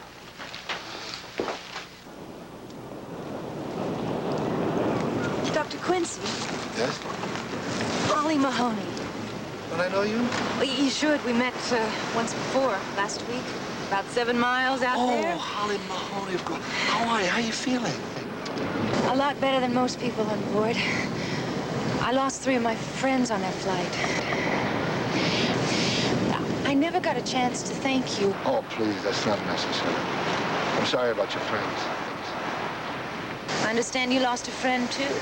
But she wasn't exactly a friend. See, I didn't know her, but because she was so vulnerable, I guess We all were. I've been flying for over 9 years now, and every time one of my flights takes off or lands over water, boy, that's the way I feel, vulnerable. Everybody on that plane does. We just proved that last week, sitting ducks. Dr. Quincy, you're in a position to really help us make some changes. Do you have a few minutes? Well, as a matter of fact, Holly, I don't. I'm very busy. I have to go. Listen, I'm not asking for a lot of time. It's just a man... Don't you understand? I can't talk about it. You see, it's still too painful for me. Painful for you? For you? Since when did you become the hero of this piece? Wait, when did this disaster start centering around you? I mean, how do you come off feeling so sorry for yourself? You're alive. Boy, did I have you pegged wrong. I thought a man like you would be chewing up the FAA and the airlines and spitting them out after what you saw. I have to go. Well, you keep running. You keep tied up in yourself. And why don't you save some of that pity for the people who died in that Don't you understand? That's what's tearing me apart. That's what's torturing me. I couldn't help them. Oh, you couldn't help them. But you can help the thousands of people who right now, today, are in the same jeopardy, run the same risk we ran on that flight. You were there. You saw what happened when we bailed out. Not one single life raft on board. Not one single raft on that airplane to keep those people out of the water. And I'll tell you something else, there won't be any rafts as long as people like you don't get off your duff and do something about it.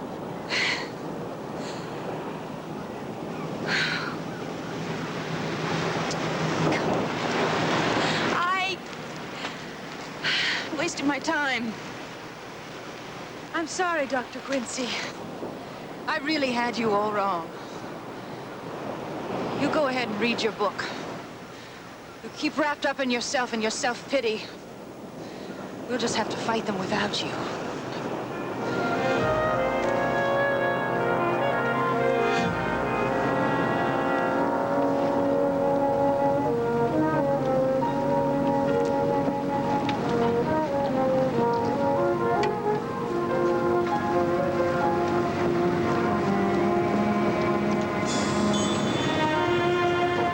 Quincy, how are you? How you been?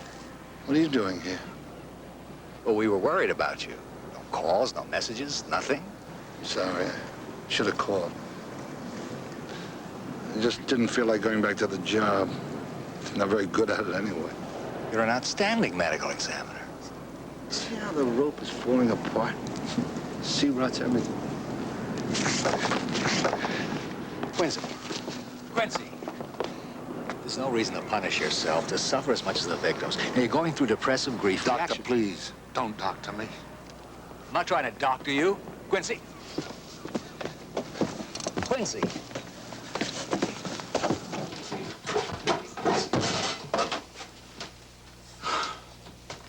I'm just trying to be a friend. You know, you're not going to relieve these feelings unless you talk about them, you admit them. I mean, you got to talk to me, Quincy. I can handle my own responsibilities.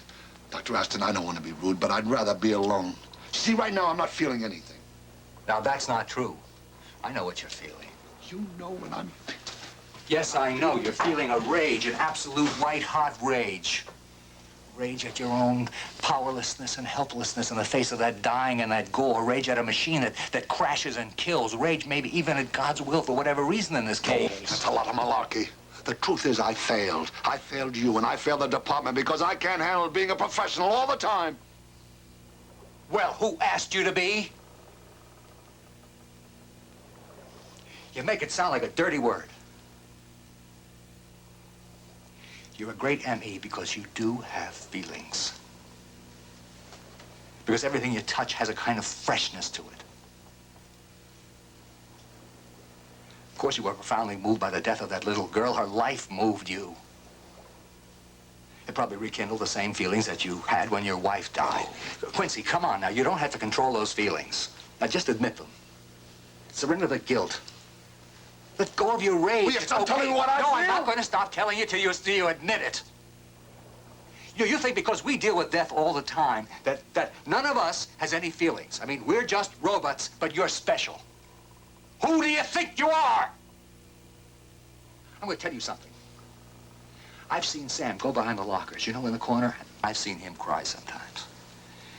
And I've seen Mark do it. And I'll admit something to you. I'm the head of a department. And yet when I get word about these disasters, I go down on my knees and I say a prayer to help me get through it. You don't have to be stronger than the rest of us, Quincy. You're a human being. It's okay. It's okay.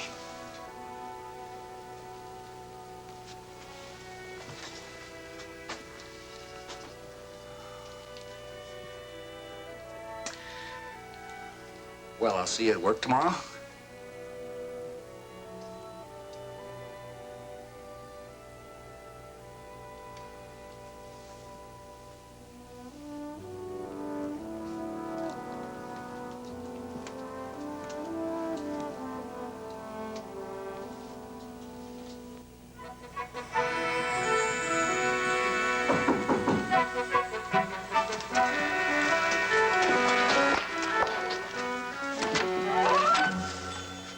Pizza offering? Chianti refuse. Come on in. Dr. Quincy, Melanie Bridges, a flight attendant who was also on the 442 with me, and Dr. Edward Herrera, former Associate Director of Aviation Medicine for the FAA. Dr. Quincy is from the medical examiner's office. He's the man I told you about who pulled me. It's hot. Can I put this Oh, on? Arwen, Please sure. go right ahead. Holly told us all about what you did out there.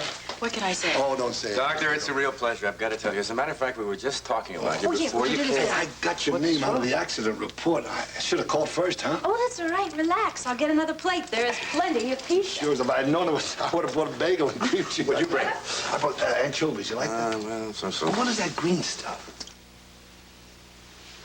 I still don't believe it. You're telling me that commercial domestic airlines can fly up to 50 miles out over water without any kind of life rafts on them? I'll go you one better.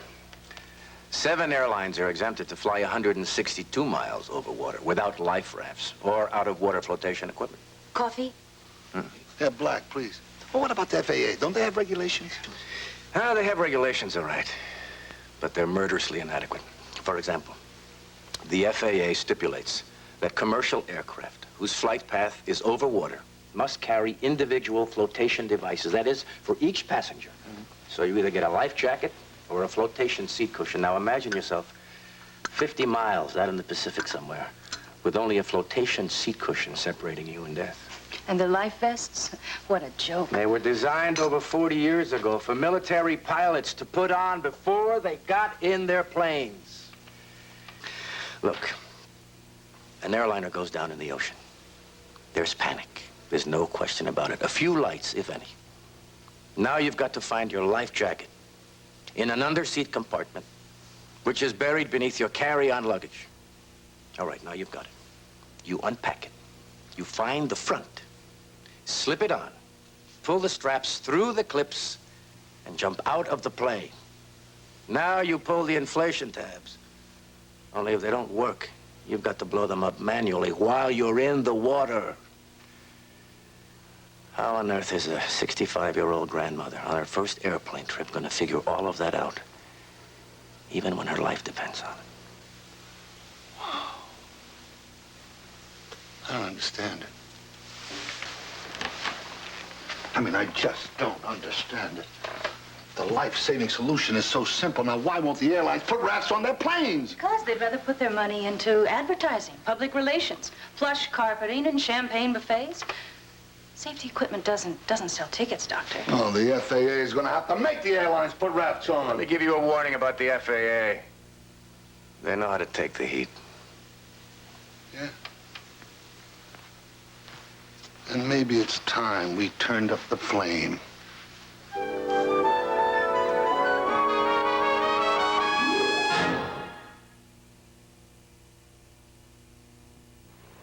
Do you know how many of the leading brands of salad and cooking oil are made from corn? Exactly one. Mazola corn oil. This is the source of Mazola, a source that's rich in natural food value. Because it's corn oil, Mazola is low in saturated fats, with no cholesterol. Because it's Mazola corn oil, no leading oil tastes lighter. And because it's Mazola, it's not made from soybeans or sunflowers. Because Mazola is the only leading brand made from the goodness of corn. Oh, just in time for his first bath. Great. Remember, babies have very sensitive skin. That's why so many hospitals use Baby Magic bath and lotion. First, Baby Magic Bath. Its pH balanced formula washes gently without any bar soap film. Then Baby Magic Lotion. Its special moisturizers help keep baby skin protected against dryness. That smells nice. Protect your baby the way many hospitals do with Baby Magic Bath and Lotion by Menon. Barbara, you've got a great pair of legs. Need a little magic to make your tummy disappear? Try my magic. Legs Control Top Pantyhose with feel-free control. Legs Control Top holds you in all the right places, but you feel free as a breeze. Stretching, bending, standing. There's one pantyhose that's always fitting. Nothing beats a great pair of legs. Saturday, it's Barbara Mandrell and the Mandrell Sisters Valentine's Day Special with Robert Guillaume and Larry Gatlin. Then on Walking Tall, Sheriff Musser has to take out an entire town to crack a murder case. Next on Hill Street Blues, Frank has to save 2 hostages from a gunman and a trigger-happy SWAT team. Watch February's Finest on NBC. She was Luciano's mistress until she met Al Capone. Too many questions. Could be bad for your complexion. The Gangster Chronicles, Thursday at 8, 7 Central Mountain. And what's more, Dr. Quincy, I really resent your implication that the FAA doesn't give a damn about the life raft issue. Then why is your agency so reluctant to order their life rafts be on planes that go over water? Because considering the statistical reliability of modern jet engines, they're just not necessary. Not necessary? How do you justify that? Very easily. If you would have stopped to check the facts, you would have found that since the introduction of passenger jet aircraft in 1959, not one jet ever ditched at sea. What about my flight, Flight 442? That excursion is considered an unintentional water impact, not a ditching. Excursion? Unintentional water impact? It crashed, Mr. Shepard. Listen, no matter what you call it, that plane crashed into the ocean and 97 people died primarily because there were no rafts on that plane. Listen, don't make me out to be some heartless bureaucrat. I feel bad enough about that accident. Statistically, it never should have happened. But it did, damn it. I was on it. I'm sorry. I really am, but my hands are tied. The airlines feel that carrying 5 or 6 life rafts takes up unnecessary room, additional weight, requires extra fuel to carry, and is of absolutely no use in a non-survivable, no-notice water impact. Besides, overhead rafts are only good in a planned ditching. What if someone inflates one inside the cabin? You're protecting the airline's profits. What about protecting the passengers? We do protect the passengers. The FAA is also mandated to protect and promote the welfare of the airlines. How do you justify working both sides of the street? That's the law, Doctor. I didn't make it. I may not necessarily believe in it, but I abide by it. Now, if you don't like it, if you think it's wrong, then you have my blessings to go to Washington and change it. But we might do just that.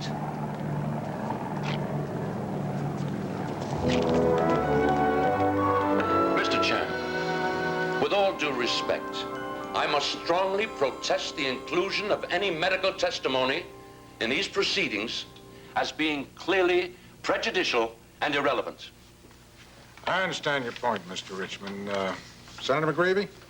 Mr. Chairman, I've spoken to Dr. Quincy in my office. He's assured me that he will not introduce any medical testimony which would require corroboration. All right. Dr. Quincy, this subcommittee will hear your testimony. Dr. Quincy, you realize that although this is not a court of law, you're still under oath. Yes, sir. I understand, and I appreciate your hearing me. Believe me, I wouldn't be taking up your time if there was any other way to change the deadly, unresponsive attitude of the FAA. Mr. Chairman, I object to this inflammatory editorializing. Well, I agree. Dr. Quincy, please confine your remarks to the issue of additional appropriations to the FAA. I apologize. But please hear me out. I am a senior medical examiner for the County of Los Angeles. When Transglobal Flight 442 crashed into Santa Monica Bay, I was on the Coast Guard cutter that was the first to arrive on the scene. Senators, in my profession, I deal with death on a daily basis. But the scene at that crash was one of the most horrifying experiences of my life. Little children, disabled elderly people, strong men, they were all dead and dying right in front of me of hypothermia. And I was powerless, absolutely powerless to help them. Do you have any idea what that feeling is like?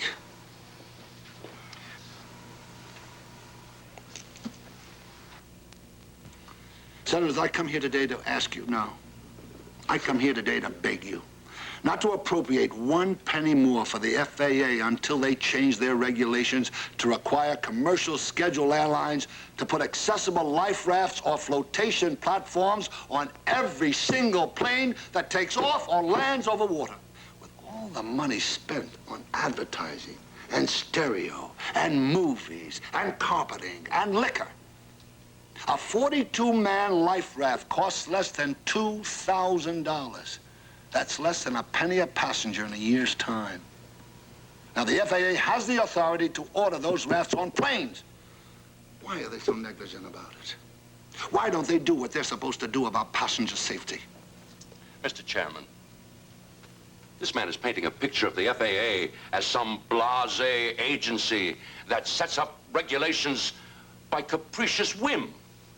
Now, you know that's not the case. We spent a great deal of time, and I might add taxpayers' money, studying and examining Dr. Quincy's concern for life rafts. And our well-documented conclusion is that they are just not necessary. Just not necessary. I don't believe you. Here is your own report. Over the last 20 years, 44 jet aircraft have gone down into the water. Yes, but only 18 of them were American planes. And all of them were no-notice water impacts. Statistically non-survivable. Yeah, non-survivable because you didn't order rafts on the planes. 18 jet aircraft go down in the water because they're not supposed to. Statistically, the FAA says these people are not worth saving statistically. Is that what you're saying? And I know your terms. Unintentional water impact, engine departs plane, excursion off runway. But you know the one that really galls me, the one that really gets to me? Casualties are statistically insignificant. Well, let me tell you something. The victims' families don't think those deaths are statistically insignificant. The husbands and the wives and the children and their friends, to them, believe me, those deaths are anything but statistically insignificant.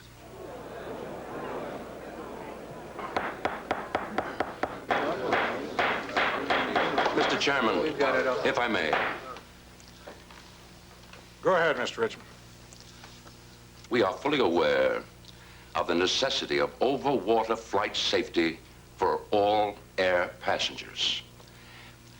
Consequently, our regulations stipulate that all commercial aircraft flying up to a limit of 50 nautical miles from land, must carry individual flotation equipment for each passenger. Now, in my judgment, that is sufficient to ensure the safety of each passenger. Perhaps our good doctor wasn't aware of that.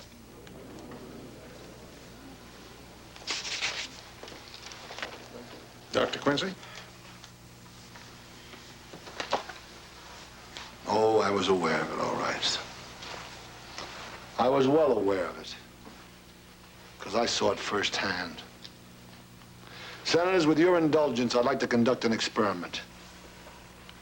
I hope you will all go along with me on a mock crash. I cannot tell you how many lives might be saved if you cooperate. Please. Thank you. In doing your jobs, I'm sure most of you fly a great deal.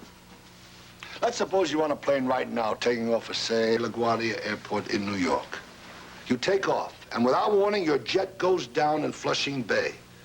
You have less than 60 seconds to get out of that plane and into the water, no matter how cold that water may be, because the plane is sinking. Now, with Senator McGreevy's permission, I was in these chambers earlier, and I taped standard issue life jackets under each of your seats. Please check to see if you can find them. Okay. Now, don't think of this as a game, please. Seriously pretend that you're on a plane that's going down. Your lives, Senators, every one of your lives depend on getting that jacket on properly. Now, there's panic, and there's screaming, and there are injured people. But you have to get that jacket on properly or you will die. Before you start, I would like to have a stewardess demonstrate how to put them on. Holly?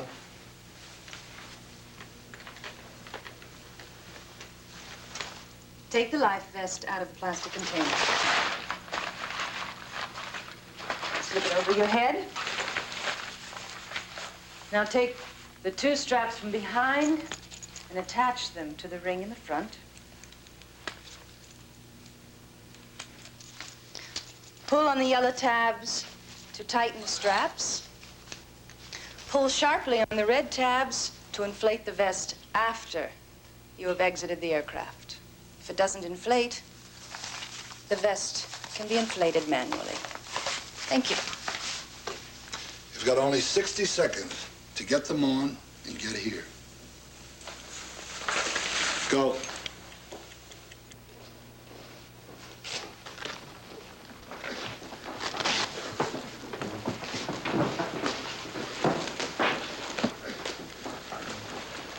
Twenty seconds.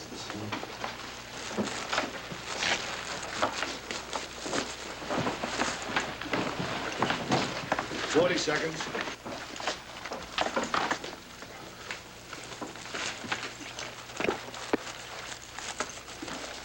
You have to blow it up now.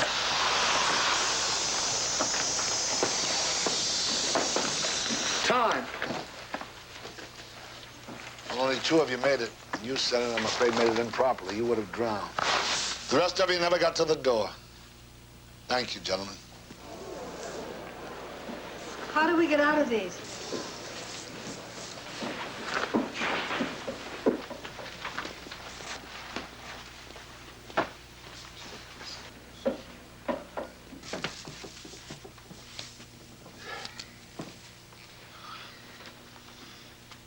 So really, only one of you made it. And you're among the most intelligent and the most educated people in the country. Senators, these jackets were supplied by Mr. Mitchell Deming, the co-pilot of the plane that crashed into Santa Monica Bay last week. The life jackets were identical to the jackets aboard that ill-fated plane. You saw for yourselves how inadequate they would be in a real emergency. And what's worse, not all planes traveling over water even carry these. Some carry floatable seat cushions.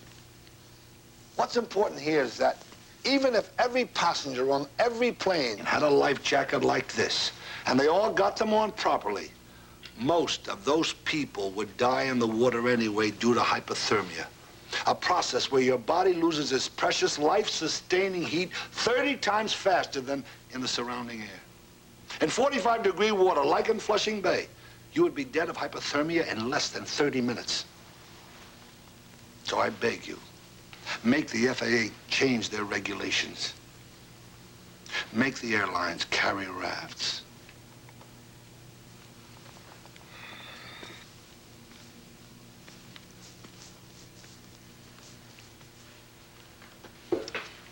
Dr. Quincy, we appreciate your testimony. We'll certainly take it under serious advisement. Yes? Well, I was just wondering, sir. Is that all? Well, what did you expect? We are obligated to look at all sides of this issue. Besides, ours is not the final word. What we find, we bring to the full Senate for debate. May I ask, Senator, how long that will be? Well, I imagine we'll get into debate sometime in this session. Who knows, the whole thing could be resolved in maybe 2 years. 2 years? 2 years? Do you realize how many people can die in 2 years? We moved slowly and cautiously, Doctor, but we do move. Now, if there's no further business, this committee meeting is adjourned.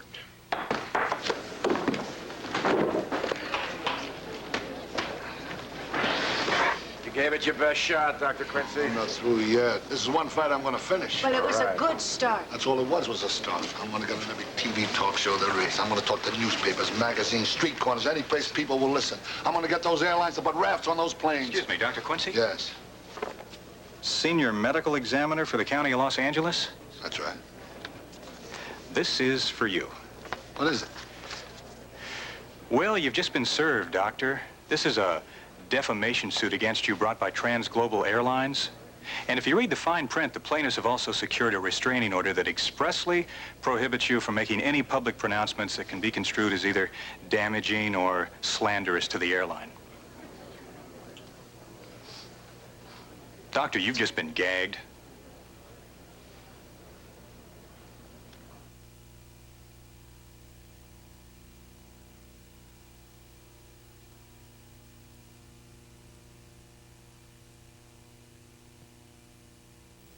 She was a poor man's daughter, an aristocrat's mistress, and a gentleman's wife. She was born into a world where they called it an act of seduction, not an act of violence.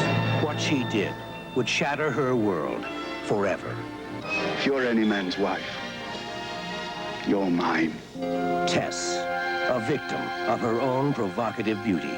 Rated PG. Winner of 2 Golden Globe Awards. Starts Friday at a theater near you. Twice as nice. Twice as nice. New stay-free mini pads are twice as nice. I like the 3 strips of adhesive that keep them extra secure. That's very nice. They're comfortable, but have 50% more than before. Right, so often instead of a tampon. And that's very nice. Twice as nice. Try new stay-free mini pads. They're twice as nice. Sunday, it's Doug Henning's Astounding World of Magic. Then, first time on TV, Animal House starring John Belushi, the biggest comedy hit of all time. Then, Women Who Rate a 10, Morgan Fairchild, Linda Carter, Victoria Principal, and more sexy super ladies. Beautiful. Watch February's finest on NBC. Gene Stapleton in Angel Dusted, a world premiere. A mother fights to save her son from a deadly drug. We have everything to lose. Monday.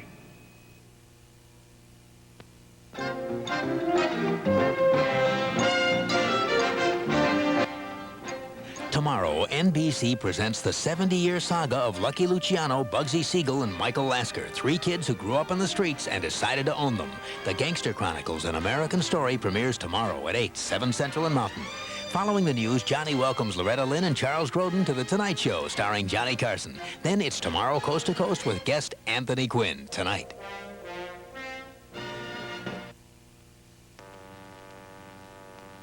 A Day with President Reagan, an NBC Magazine special edition, Friday. The hotel employee is charged in that deadly Las Vegas fire. A News 4 Extra on crime in the projects. Plus former Chrysler employees going to court against the company. Mal Sillers with a super cold forecast and Al Ackerman with college basketball. Next on News 4 tonight.